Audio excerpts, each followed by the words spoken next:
I just wanted to do this video on 7 nights in Phuket.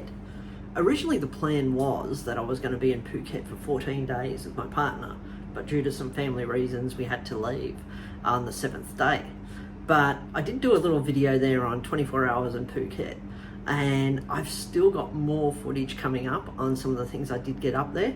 But I really wanted to break it down because there's a lot of people coming through Phuket at the moment with the sandbox model and coming through here so they can avoid some other forms of quarantine.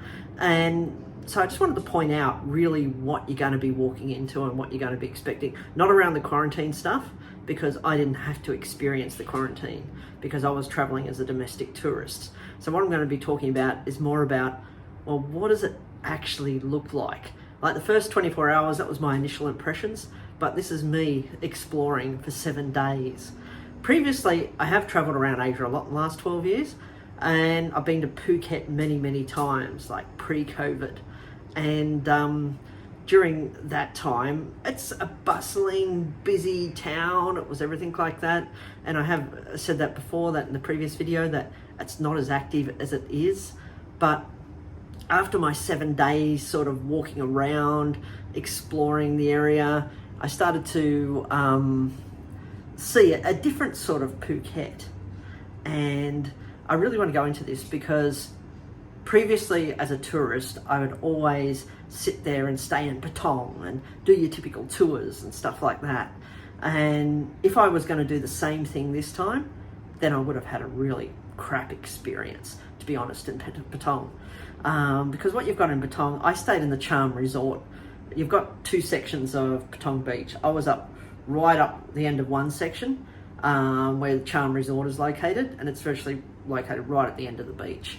And then it's a whole big walk right to the other end of Patong Beach, and somewhere in the middle there you've got Bangla Road.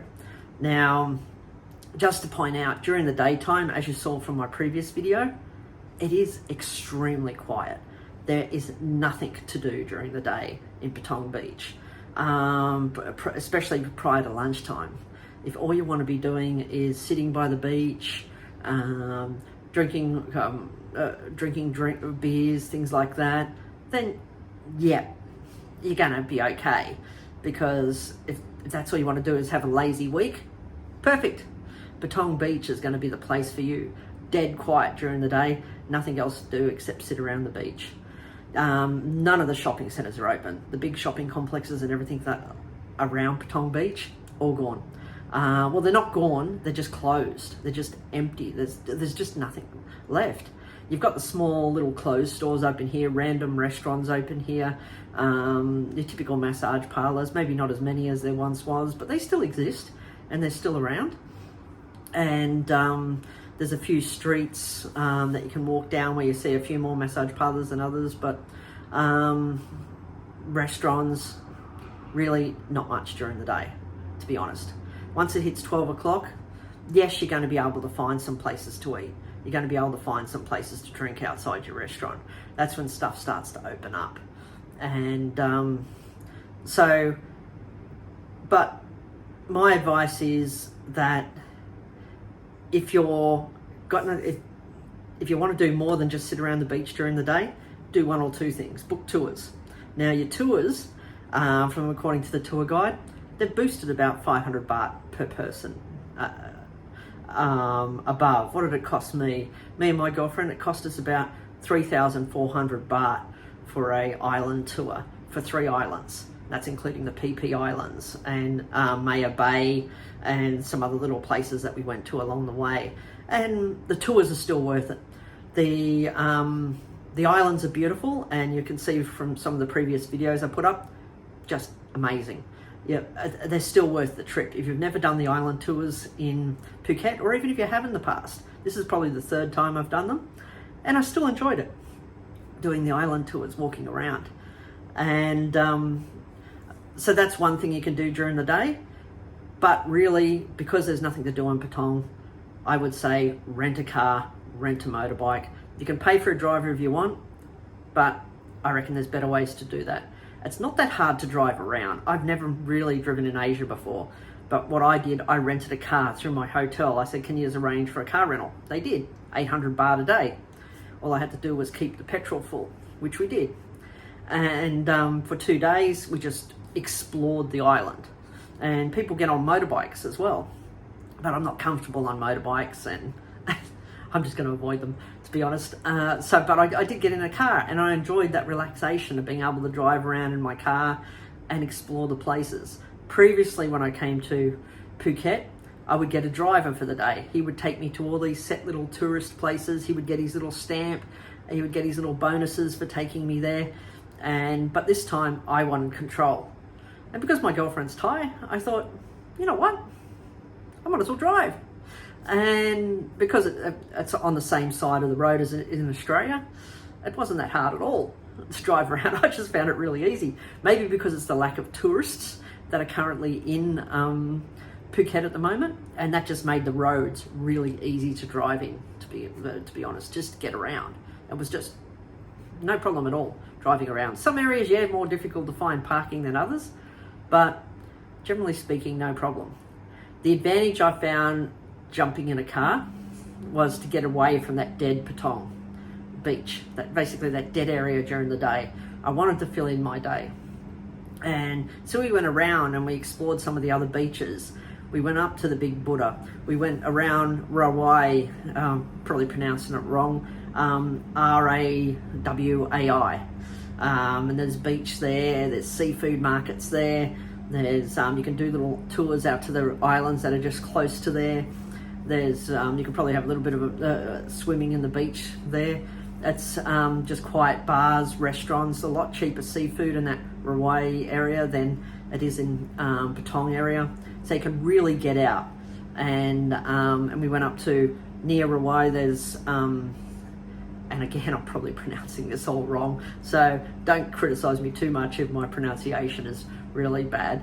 But yeah, there's a big place near there where you can go up to one of the temples on the hill and you can go see the sunset at night. It's a very popular place, and I did put up a video on that about going and seeing the sunset. And I did put up a video about walking the fish markets around that Rawai area, and I went out to the pier. The pier's a nice walk as well. And I did drive past other areas like Carter Beach, and I went and visited another YouTube vlogger called Maybell's Cafe, which is Maybell and Richie. They run a nice little cafe there. I went and visited their cafe. They apparently have their coffee there, really good, I'll give you that. And so I looked them up, and but yeah, they're on YouTube, Maybell and Richie, and but they started their whole business during COVID, and I just thought, you know what, I'm going to drop in and see that business. Just it was a novelty to drop in and see it, but it was always Richie, the guy that runs it. He's just a nice bloke, he really is, and the coffee there was nice, and their cake. I did try their carrot cake there, and it was super nice, and so we really had a lot of fun just driving around in our car, exploring. We even went out to Phuket Aquarium. I didn't even know there was an aquarium in Phuket, to be honest. But I went out to there. It's not big. And I've got a video that I'm going to put up on that later. And yeah, it would have been fun for the kids to go see. But see, these are the things you can do if you just like jump in a car, whether you're with a couple, whether you're with a family, drive around and explore. Of course, if you've got young kids, they're still going to enjoy Patong Beach as a family. Now let's go a little bit into, you're moving more into Patong at night. Now, Patong at night, again, from the Charm Resort section where I was up to Bangla Road, there's nothing really. There's the odd restaurants, there's a bar there along the way, a small bar. There's really nothing there at all. If you're seeing more of the nightlife, then you've got to walk from Charm Resort. You're walking further up past Bangla Road, and there's more restaurants up that way. I noticed them when I was driving, and that there's a lot more open on that side of Bangla Road. Bangla Road as a whole, as you saw in a previous video, it's still active. There's still things to do, and we went there several nights in a row. You can still sit down, have a drink. The music's blaring. There's your typical bar girl scene. There's a typical bar scene. There's types of different bars you can go into, of course, as you know, which Bangla Road is famous for. And but it's not the Bangla Road you remember. And yes, they say wear a mask when you go in, but you see everyone just taking off their masks as soon as they pass the security point. And so there's a lot of people just not wearing masks around Phuket. And there's virtually no mask wearing occurring on the beach, even though there's signs everywhere, I noticed. And now, Bangla Road, yep, you've got all your typical restaurants. And I don't have to go into that because I did do a video on that, and as I did during the daytime. But there's two sections right up the end, walking away from the beach to the end of Bangla Road, and where you can, I just noticed something, that my phone was a little bit on a weird angle as I'm trying to talk. But yeah, so Bangla Road at the end, walking away from the beach to the end of Bangla Road, you've got, there's some street food sort of vendor. There's a street there dedicated just to street food. And there's also some clothes markets and stuff like that right at the end of it. Clothes markets are reasonably priced. I picked up a couple of t-shirts and shorts, and when I compared them to Australian prices, good, reasonable price. They weren't overly touristy prices as such. And now the food section there. Seafood in Patong is notoriously expensive, and in this particular street food section, there's a variety of things like ribs, Western food, and seafood. With the seafood, careful. What you want to be, when we went to the first seafood vendor, he gave us some ridiculous price. Like, we were just curious on lobsters. We weren't going to eat them at all. We just thought, oh, well, how much do they cost? And so we got it weighed, and then we got some fish weighed as well, some prawns sort of thing. And the guy gave us some really ridiculous price.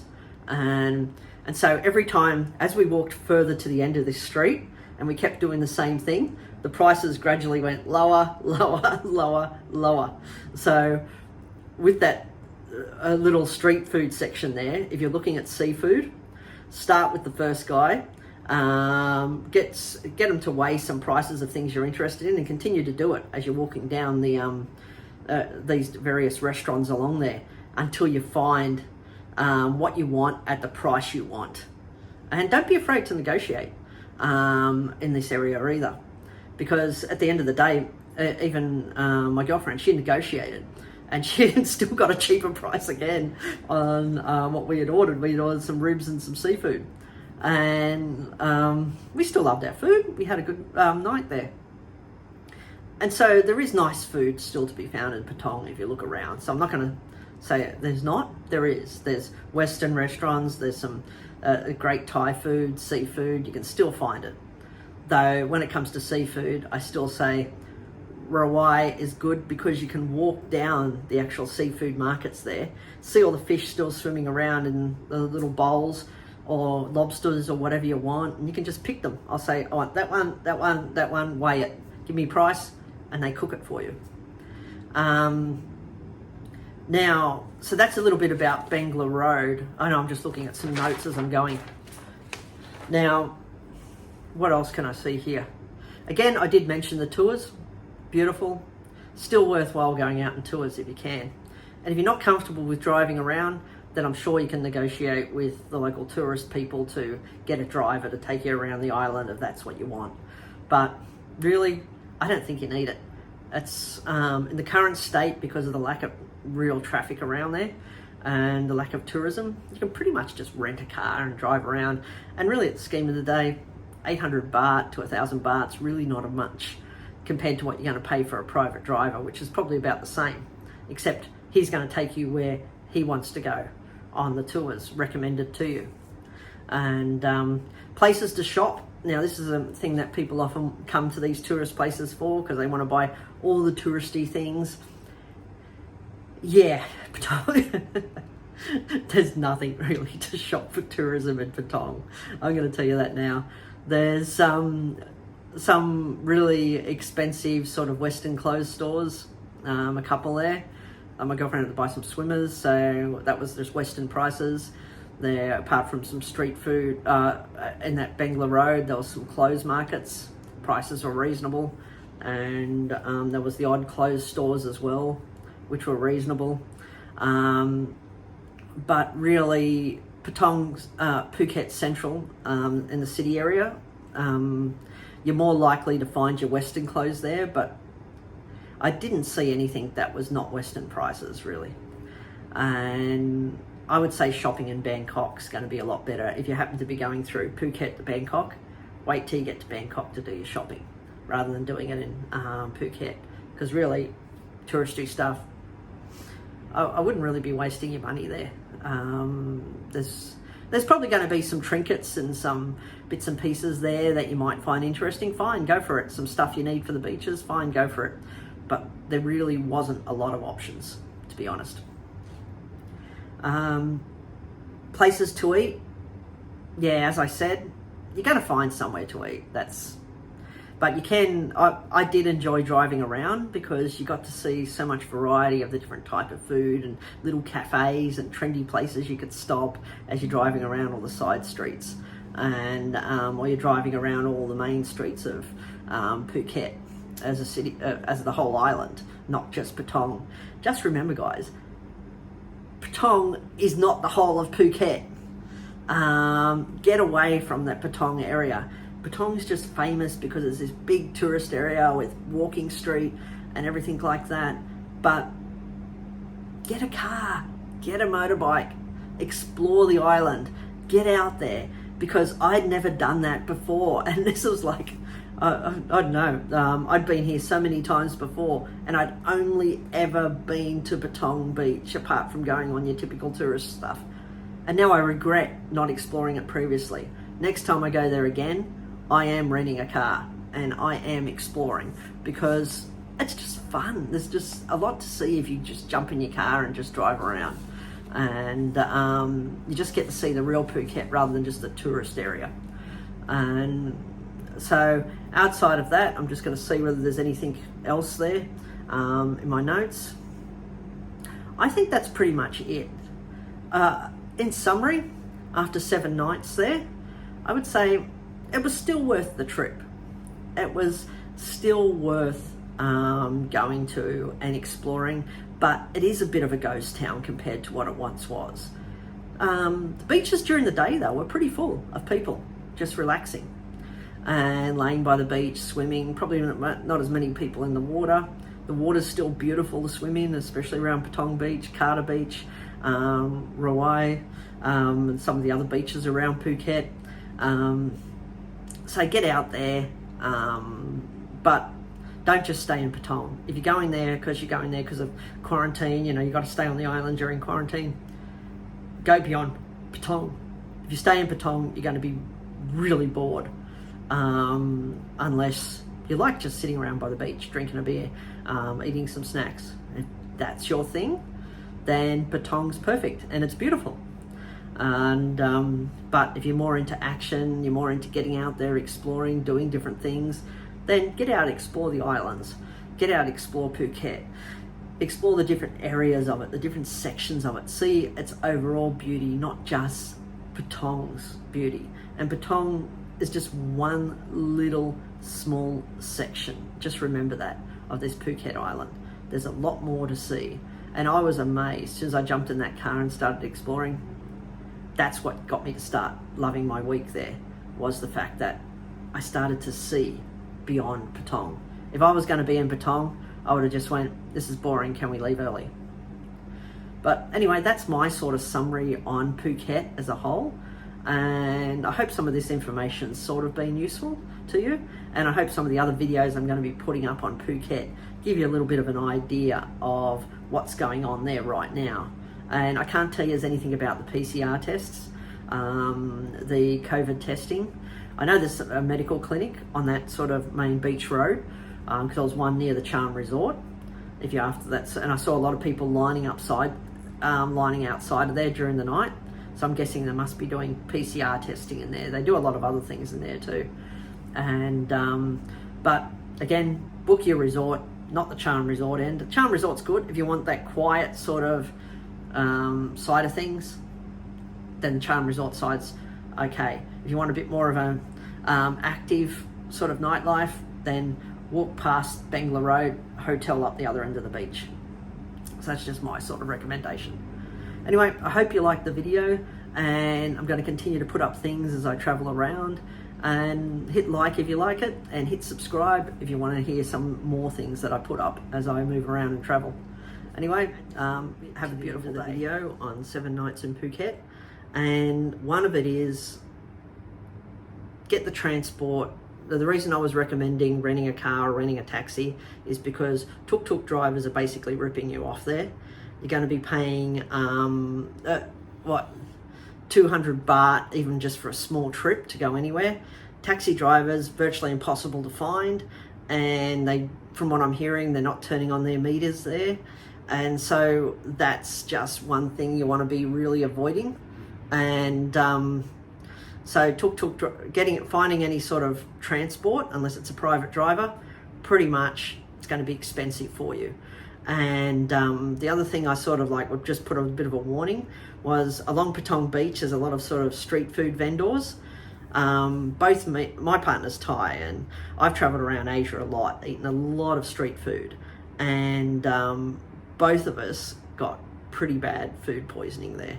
And yeah, so, and I was sick as a dog for basically 24 hours, throwing up constantly. So be very, very careful of the street food vendors on the beach, because I don't know whether their hygiene practices are as good as some of your typical street food people that are out, street food vendors that are actually out there.